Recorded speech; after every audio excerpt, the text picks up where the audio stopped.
For they have forgotten what this country has already done, what free men and women can achieve when imagination is joined to common purpose and necessity to courage. What the cynics fail to understand is that the ground has shifted beneath them, that the stale political arguments that have consumed us for so long no longer apply. The question we ask today is not whether our government is too big or too small, but whether it works, whether it helps families find jobs at a decent wage, care they can afford, a retirement that is dignified. Where the answer is yes, we intend to move forward. Where the answer is no, programs will end.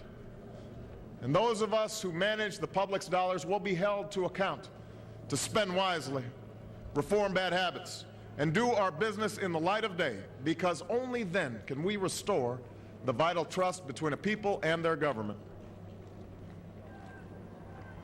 Nor is the question before us whether the market is a force for good or ill. Its power to generate wealth and expand freedom is unmatched. But this crisis has reminded us that without a watchful eye, the market can spin out of control. The nation cannot prosper long when it favors only the prosperous. The success of our economy has always depended not just on the size of our gross domestic product, but on the reach of our prosperity, on the ability to extend opportunity to every willing heart, not out of charity, but because it is the surest route to our common good.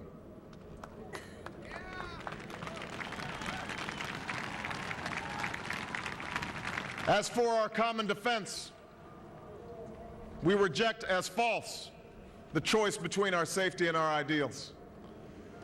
Our founding fathers, faced with perils that we can scarcely imagine, drafted a charter to assure the rule of law and the rights of man, a charter expanded by the blood of generations. Those ideals still light the world, and we will not give them up for expedience sake.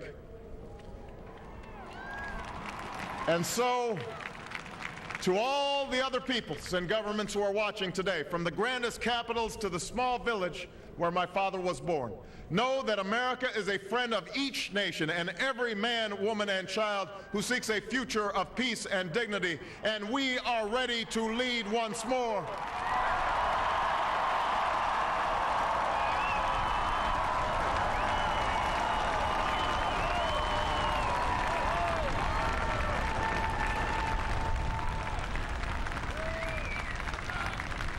Recall that earlier generations faced down fascism and communism not just with missiles and tanks, but with the sturdy alliances and enduring convictions. They understood that our power alone cannot protect us, nor does it entitle us to do as we please.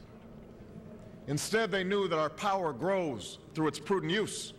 Our security emanates from the justness of our cause, the force of our example, the tempering qualities of humility and restraint.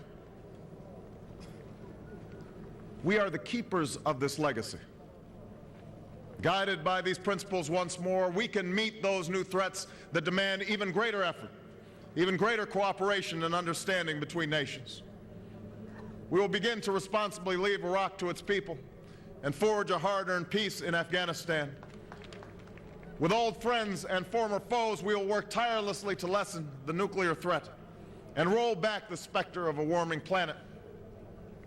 We will not apologize for our way of life, nor will we waver in its defense. And for those who seek to advance their aims by inducing terror and slaughtering innocents, we say to you now that our spirit is stronger and cannot be broken. You cannot outlast us, and we will defeat you.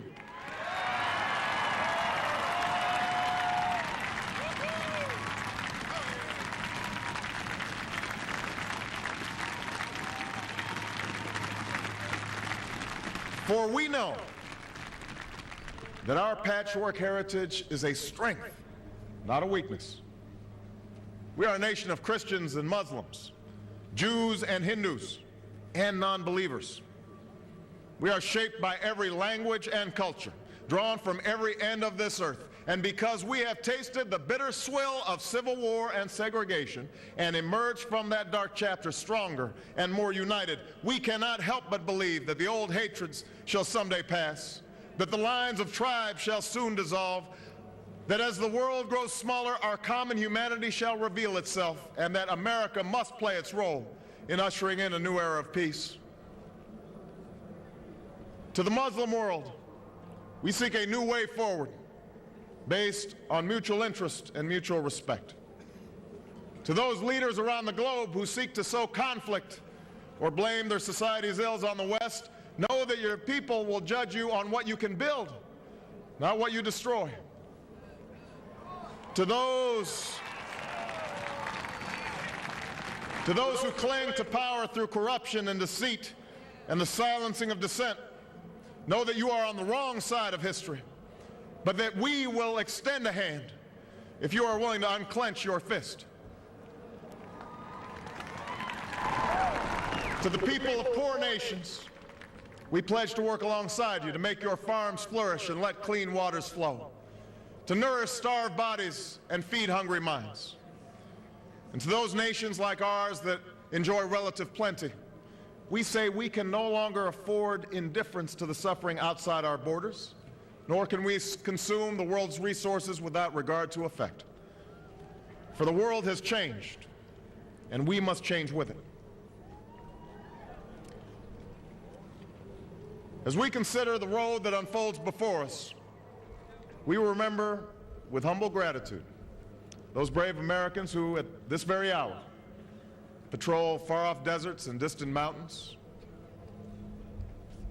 They have something to tell us, just as the fallen heroes who lie in Arlington whisper through the ages. We honor them not only because they are the guardians of our liberty, but because they embody the spirit of service, a willingness to find meaning in something greater than themselves.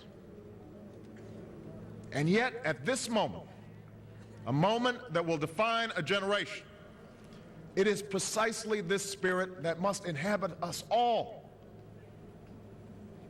For as much as government can do and must do, it is ultimately the faith and determination of the American people upon which this nation relies. It is the kindness to take in a stranger when the levees break, the selflessness of workers who would rather cut their hours than see a friend lose their job, which sees us through our darkest hours. It is the firefighter's courage to storm a stairway filled with smoke, but also a parent's willingness to nurture a child that finally decides our fate. Our challenges may be new. The instruments with which we meet them may be new.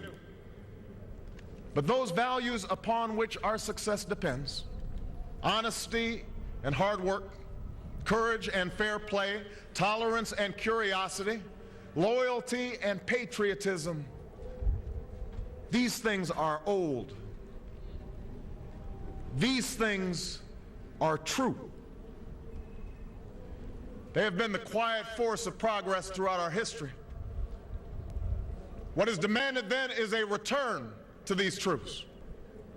What is required of us now is a new era of responsibility, a recognition on the part of every American that we have duties to ourselves, our nation, and the world, duties that we do not grudgingly accept, but rather seize gladly, firm in the knowledge that there is nothing so satisfying to the spirit, so defining of our character, than giving our all to a difficult task